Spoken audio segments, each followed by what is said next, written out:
فاتحہ۔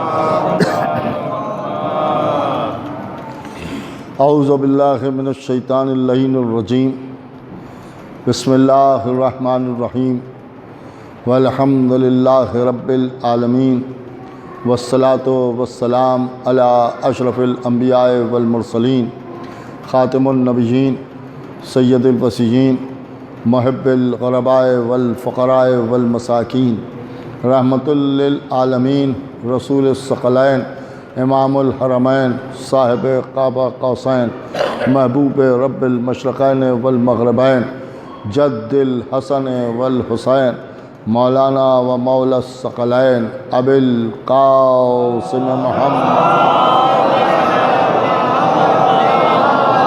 وآل بیتہ الطیبین الطاہرین المعصومین المظلومین المنتخبین المنتجبین، الذین اذهب اللہ عنہم الرجس وطہرہم تطہیرا،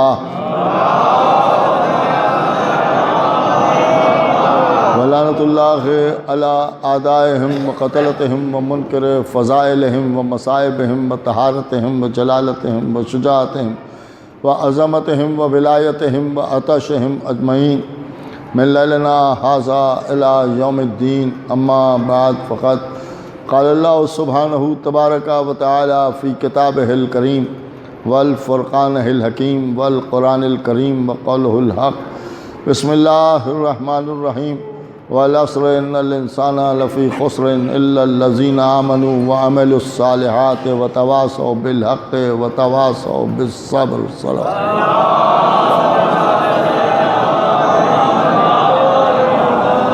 قرآن مجید کا بہت ہی مختصر سا سورہ، جسے سورہ والعصر کے نام سے ہم اور آپ جانتے ہیں، اس کی تلاوت کا شرف حاصل کرتے ہوئے اپنی گفتگو کا آغاز کیا، اور برابر آپ حضرات کے سامنے اس عشرہ مجالس میں اسی سورہ کے سلسلے میں کچھ عرض کرنے کی کوشش کرتا رہا۔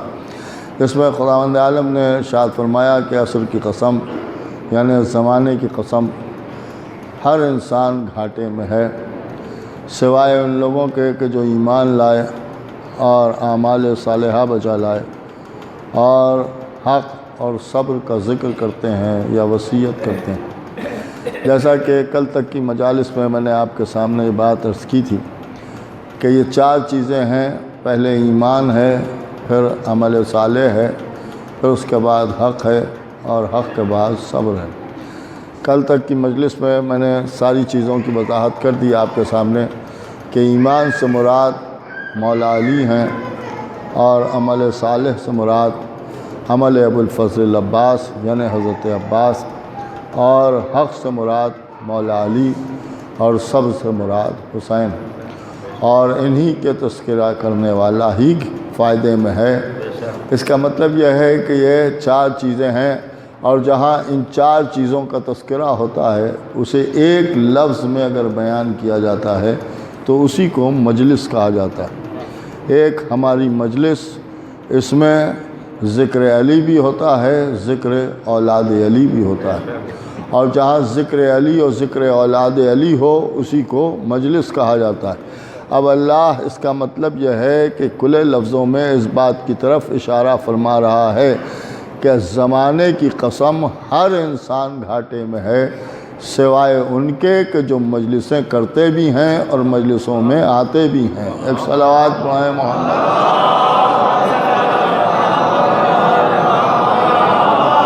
ایک اور میرے خیال سے بآواز بلند صلوات اگر پڑھیں تو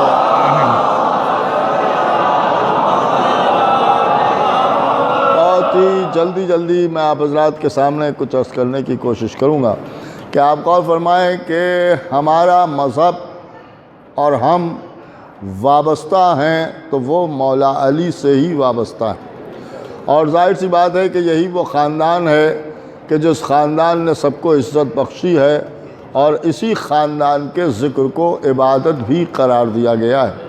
اور ہمیں جو خلق کیا گیا ہے وہ انہی کی غلامی کے لیے خلق کیا گیا ہے اور انہی کے تذکرے کے لیے ہمیں کائنات میں بھیجا گیا ہے۔ لہٰذا ہم یہ سمجھتے ہیں کہ ہماری زندگی کا مقصد بھی علی ہے، ہماری حیات بھی علی ہے۔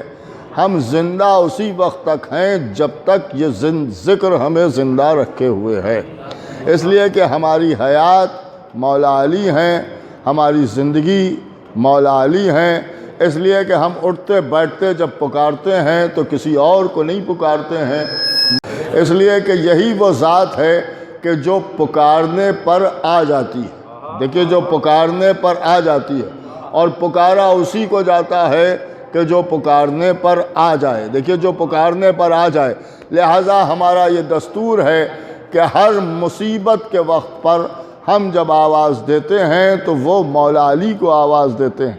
اب زمانہ کہتا ہے کہ صاحب کیوں آواز دیتے ہیں؟ اس لیے آواز دیتے ہیں کہ جب نبی کو کسی کو بلانے کی ضرورت پڑی تو اللہ نے کسی اور کا نام نہیں لیا، بلکہ اس نے آواز دی کہ پکارو اس علی کو جو مظہر العجائب ہے۔ ایک صلوات پڑھیں محمد والے ماشاءاللہ۔ بیدار حضرات بیٹھے ہوئے ہیں، بس تمہید کے طور پر ایک جملہ آپ کے سامنے عرض کر دوں کہ یہ نہیں کہا کہ پکارو علی کو، بلکہ یہ کہا کہ اس علی کو پکارو جو مظہر العجائب ہے۔ دیکھیے، اس علی کو پکارو جو مظہر العجائب ہے۔ اگر اتنی بات کہہ دی جاتی کہ پکارو علی کو، تو زمانہ کہتا کہ علی کو پکارنے کے لیے کہا ہے۔ اللہ کے ناموں میں بھی ایک نام علی ہے، لہٰذا اللہ کو پکارنے کی بات کہی گئی ہے، لہٰذا اللہ نے صاف کر دیا اس علی کو پکارو جو مظہر العجائب ہے۔ اس کا مطلب ہی یہ ہے کہ اس علی کو نہ پکارو، اس علی کو پکارو جو مظہر العجائب ہے، یعنی صفت بیان کر دی۔ دیکھیے، صفت بیان کر دی۔ اب یہاں کے اوپر جو اب تک گفتگو ہوئی آپ کے سامنے، بس اس کا سارا نچوڑ یہ تھا کہ صاحب ہم علی کو سمجھ نہ سکے، علی ہماری سمجھ میں نہیں آئے، یہ بات ہماری سمجھ میں نہیں آئی، یہ کہاں سے پڑھی، وہ کہاں سے پڑھی، ہم نے کسی کتاب میں نہیں دیکھا، ہم نے آج تک کسی کتاب میں نہیں دیکھا۔ ایسے ایٹ کے کہتے ہیں کہ جیسے اسلام کی ساری کتابیں انہی نے پڑھ لی، اور اس کے بعد کہہ رہے ہیں ہماری نظر سے نہیں گزرا۔ اے بھائی، ابھی آپ کی نظر سے گزرا ہی کیا ہے؟ بھئی آپ کی نظر سے گزرا ہی کیا ہے؟ کہا آپ اور کہا معرفت مولا کائنات۔ نہیں توجہ فرما رہے ہیں؟ اللہ کہہ رہا ہے کہ اس علی کو پکارو جو مظہر العجائب ہے۔ ہمارا بیدار مجمع بڑی آسانی سے آپ حضرات کے اذہان عالی تک بات پہنچا دوں۔ ہر وہ شے عجیب ہوتی ہے کہ جو سمجھ میں نہ آئے، ہر وہ شے عجیب ہوتی ہے جو سمجھ میں نہ آئے۔ ایک واقعہ ہوا، عجیب واقعہ ہے، ایک چیز دیکھی، عجیب چیز ہے۔ یہ عجیب کا مطلب کیا ہے؟ کہ یہ سمجھ میں نہیں آ رہی ہے، تو جو سمجھ میں نہ آئے اسے عجیب کہتے ہیں۔ اور جب کئی عجیب چیزیں ایک جگہ پر جمع ہو جائیں تو وہ عجائب کہلاتی ہیں، کیونکہ عجائب جمع ہے عجیب کی۔ اور جب عجائبات کسی سے ظاہر ہونے لگے تو وہ اس کا مظہر بن جاتا ہے، اور جب مظہریت قاب قوسین کی منزلوں کو طے کرنے لگتی ہے تب نام علی ہو جاتا ہے۔ ایک صلوات پڑھیں محمد والے محمد۔ اب یہ باتیں کہ صاحب علی ہماری سمجھ میں نہیں آئے، ایک صلوات پڑھیں محمد والے محمد، کہ یہ علی ہماری سمجھ میں نہیں آئے، مولا علی کی معرفت نہیں سمجھ میں آ رہی ہے، مولا علی کے واقعات نہیں سمجھ میں آ رہے ہیں، عظمت اہل بیت نہیں سمجھ میں آ رہی ہے۔ میں تو صاف لفظوں میں کہتا ہوں کہ یہ زمانہ کیا جانے کہ علی کیا ہے۔ دیکھیے، یہ کیا جانے کہ علی کیا ہے۔ ایک حدیث میں نے آپ کے سامنے پیش کی تھی کہ رسول اللہ نے ارشاد فرمایا کہ اگر امت کی گمراہی کا ڈر نہ ہوتا تو یا علی تمہارے کچھ فضائل بیان کرتا۔ یہ میں نے آپ کے سامنے عرض کیا تھا، اور اس پر یہ بھی بات کہی تھی کہ کچھ بیان کرتا، اس کا مطلب یہ ہے کہ سب تب بھی نہ بیان کرتا، کچھ بیان کرتا۔ دیکھیے، کچھ بیان کرتا۔ اب دوسری حدیث آپ سماعت فرمائیں کہ جب لوگ سمجھنے کے لیے چلے کہ ہم علی کو پہچانیں، ہم علی کو پہچانیں، پوری توجہ سنیے گا، ہم علی کو پہچانیں، تو نبی نے ارشاد فرمایا کہ اللہ کو کسی نے نہیں پہچانا سوائے میرے یا علی کے۔ ایک صلوات پڑھیں محمد والے محمد. ایک اور بابا سے بدن صلوات بھیجیں محمد والے محمد.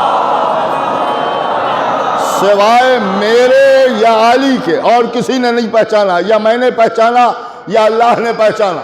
دیکھیے، یا میں نے پہچانا یا علی نے پہچانا. کسے؟ کہا اللہ کو. اور اس کے بعد فرمایا کہ مجھے بھی کسی نے نہیں پہچانا. یا اللہ نے پہچانا یا علی نے پہچانا. دیکھیے، یا اللہ نے پہچانا یا علی نے پہچانا. ایک بات یہ بھی سمجھ میں آ گئی کہ جسے علی پہچانتے ہیں اسی کو اللہ پہچانتا ہے. جسے علی پہچانتے ہیں اسی کو اللہ بھی پہچانتا ہے. فرما رہے ہیں کہ یا علی نے پہچانا یا اللہ نے پہچانا. اور اس کے بعد تڑپ کے فرمایا یا علی تم کو بھی کسی نے نہیں پہچانا، یا اللہ نے پہچانا اور یا میں نے پہچانا. صلوات پڑھیں محمد والے. پوری توجہ سنیے گا. یا اللہ نے پہچانا یا میں نے پہچانا. دیکھیں، اس سے ایک بات ثابت ہوتی ہے کہ علی کو پہچاننے والا یا اللہ ہے اور یا ختمی مرتبت ہیں. دیکھیے، خالی لفظوں کے اوپر غور کریں آپ. اور ماشاءاللہ آل محمد کے چاہنے والے بیٹھے ہوئے ہیں، لہذا اس میں کچھ زیادہ محنت بھی کرنے کی ضرورت نہیں ہے. یا اللہ نے پہچانا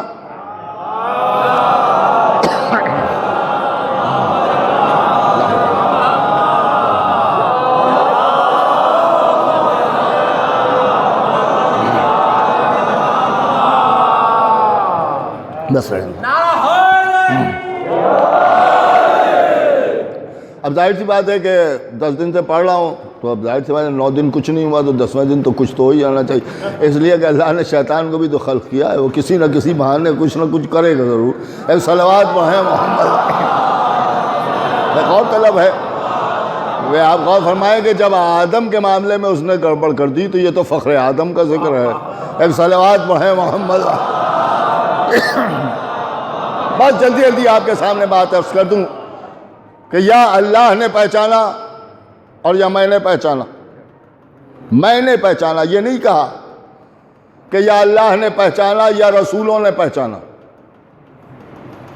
تو یہ نہیں کہا کہ یا اللہ نے پہچانا یا رسولوں نے پہچانا. اس لیے کہ اگر یہ جملہ کہہ دیا جاتا تو سارے رسولوں کے لیے ہو جاتا. کہا یا اللہ نے پہچانا یا میں نے پہچانا. دیکھیں، میں نے پہچانا، اس سے کیا بات ثابت ہو رہی؟ اس سے یہ ثابت ہو رہا ہے کہ سارے انبیاء نہیں پہچان سکے. رسول نے پہچانا، ختمی مرتبت نے پہچانا. یعنی علی کو جو پہچانے گا وہ کم سے کم صاحب معراج ہو. دیکھیے، صاحب معراج ہو تب علی سمجھ میں آئیں گے. دیکھیے، تب علی سمجھ میں آئیں گے. دو ہی پہچاننے والے ہیں، یا اللہ ہے یا ختمی مرتبت ہیں. اللہ کے بعد نبی کہہ رہے ہیں کہ یا اللہ نے پہچانا یا میں نے پہچانا. اب صاحب معراج ہو تو علی سمجھ میں آئے. سنیے گا منصور بھائی کہ یا صاحب معراج ہو تو علی سمجھ میں آئے. معراج میں دو ہیں جو بات کر رہے ہیں. دیکھیے، دو ہیں. دیکھیے، ساتھ دیجیے گا. دو ہیں جو بات کر رہے ہیں، یا اللہ ہے یا نبی ہے. اللہ بھی پہچاننے والا، نبی بھی پہچاننے والے، وہ بھی پہچاننے والا، یہ بھی پہچاننے والے. جملہ سنیے گا، پوری توجہ سنیے گا اور کبھی دشمنان علی کو نہ بتائیے گا، چپکے سے سنیے گا. ہر ایک کو بتانے والی یہ بات نہیں ہے.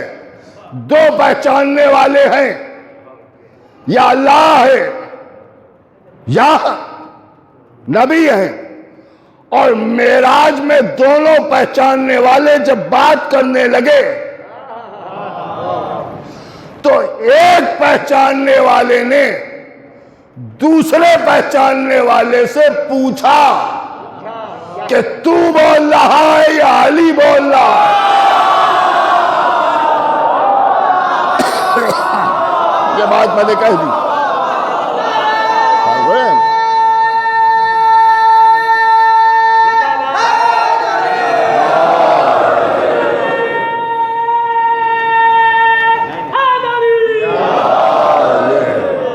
آپ نے غور فرمایا کہ دو پہچاننے والے ہیں. تو بھیا جو پہچاننے والا ہے وہ تو پوچھ رہا ہے. ہم تو دعویٰ بھی نہیں کرتے کہ ہم نے پہچانا، تو ہم کیا سمجھیں گے کہ علی کیا ہیں؟ ہم نے تو بس اتنا سمجھا کہ ان کا ذکر ہم پر واجب کیا گیا. پوری توجہ سنیے، ان کا ذکر ہم پر واجب کیا گیا، لہٰذا ہم یہ ذکر کرنے لگے. اب جو ہم نے کہا تو مولوی صاحب 3 کلو کا سر ہلا کے بگڑ گئے. ہاں بھائی، اور کیا، ان کا سر 3 ہی کلو کا ہوتا ہے، اس لیے کہ 3 کا پہاڑا پڑے ہوئے ہیں. صلوات پڑھے محمد والے. اس سے آگے کچھ سوچنا نہیں ہے، اس سے آگے کچھ سمجھنا نہیں ہے. اب آپ کبھی غور فرمائے کہ یہ عجیب و غریب بات ہے، بگڑ گئے اور ان کا صاحب آپ نے واجب کہہ دیا، یہ تو مستحب ہے. اسی پر بحث ہونے لگی. ولایت علی مستحب ہے. جناب نے شاید اپنا چہرہ آئینے میں نہیں دیکھا، کہنے کہ مستحب ہے صاحب، مستحب ہے. پوری توجہ سنیے گا، کوئی بھی عمل یا واجب ہوتا ہے یا مستحب ہوتا ہے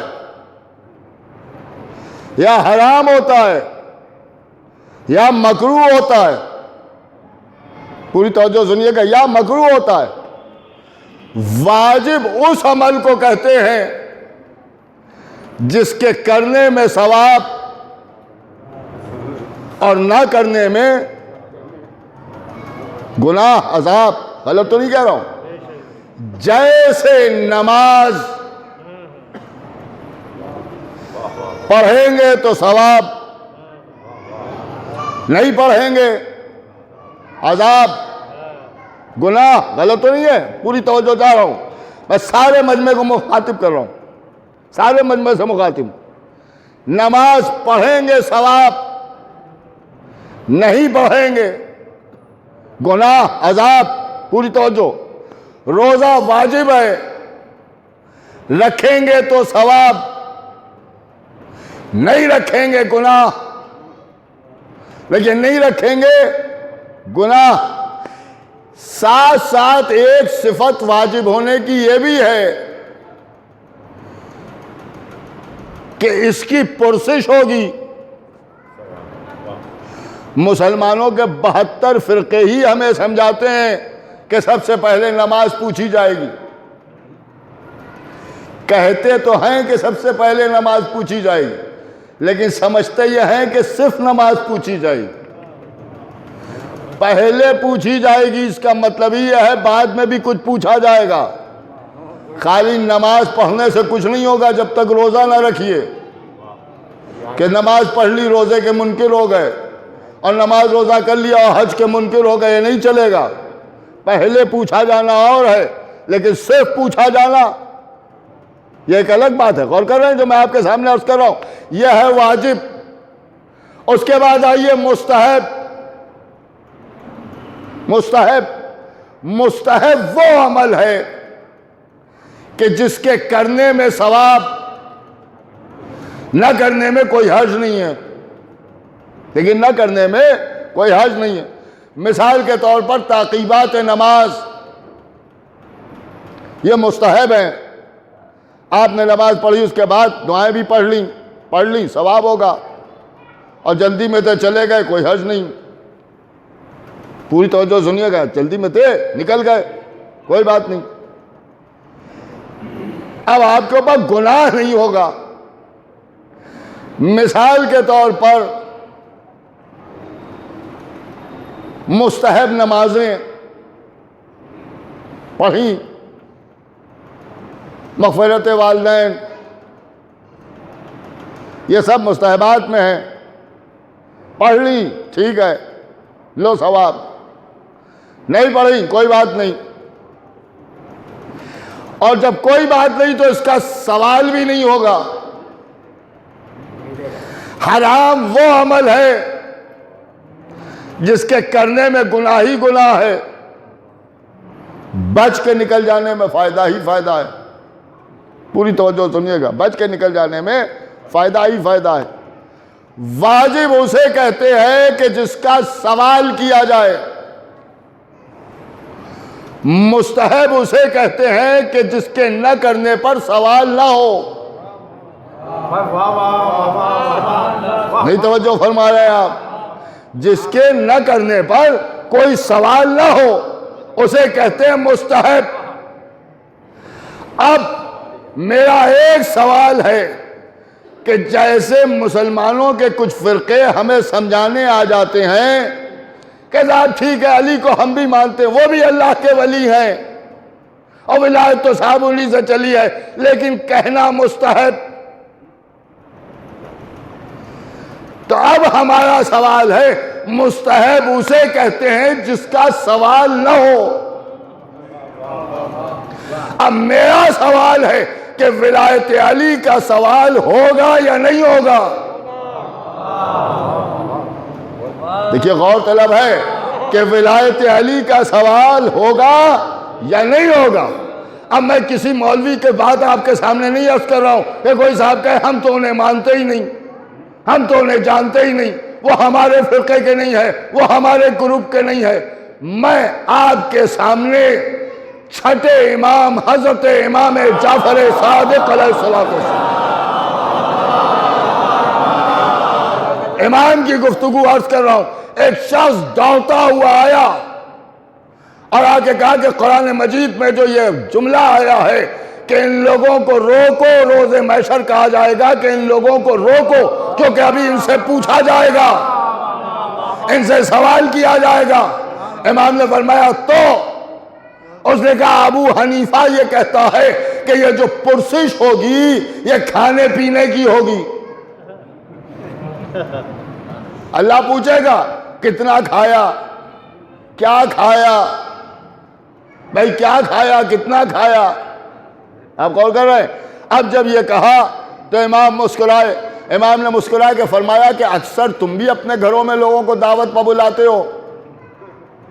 کہاں بلاتے ہیں؟ امام نے ارشاد فرمایا کہ وہ آتے ہیں کھانا کھاتے ہیں۔ کہاں کھاتے ہیں؟ کہ جب جانے لگتے ہیں تو دروازے پر کھڑے ہو جاتے ہو، رکیے۔ کیوں رکیے؟ کہ اس لیے کہ ابھی ہمیں آپ یہ بتا کے جائیے کتنے روٹیاں کھائیں، کتنے چاول کھائے، کتنا کھانا کھایا، حساب کر کے جائیے۔ اس نے کہا مولا یہ کیسے ہو سکتا ہے؟ اس لیے کہ ہم ہی نے بلایا ہے، ہم ہی نے رزق سامنے رکھا ہے، وہ بیچارہ خود تھوڑی آ رہا تھا، ہم ہی نے تو بلایا، اور جب بلا کے ہم نے کھلایا تو ہم اس سے حساب کتاب کیوں لیں گے؟ امام نے فرمایا بڑے افسوس کی بات ہے کہ تم نے اللہ کو اپنے سے بھی گیا گزرا سمجھ لیا۔ تم تو کھلا کے حساب نہیں لیتے، اور وہ تو رزاق ہے، اور جب وہ رزاق ہے تو وہ تم سے کیا حساب لے گا؟ وہ خالی کھانے پینے کا حساب لے گا؟ ہمارے حساب پر آ جائے تو ایک ایک سانس کا حساب لے سکتا ہے، مگر وہ رزاق ہے، وہ کھانے پینے کے بارے میں نہیں پوچھے گا۔ اس نے ہاتھوں کو جوڑ کے کہا پھر مولا پھر کیا پوچھے گا؟ امام نے ارشاد فرمایا کہ وہاں جو سوال ہوگا وہ ہماری ولایت کا ہوگا، ہماری ولایت کا ہوگا۔ ایک بات اب شاید اس کو کوئی نہ مانے تو دوسری بات عرض کر دوں، اس کی تصدیق تو ہمارے منصور بھائی بھی کریں گے۔ ایک گھٹ پانی پی لیے۔ اچھا پائے پہ جب معراج پہ رسول اللہ گئے تو چوتھے آسمان پہ جب پہنچے تو سارے نبیوں نے اکٹھا ہو کے کہا آمنہ کے لال ہمیں نماز پڑھائیے، ہمیں نماز پڑھائیے۔ واہ واہ واہ واہ۔ اینا مریم، مریم کا بیٹا عیسیٰ کہاں ہے؟ لبیک یا رسول اللہ۔ کہا اذان دے، 4 بار کہا اللہ اکبر، 2 بار 2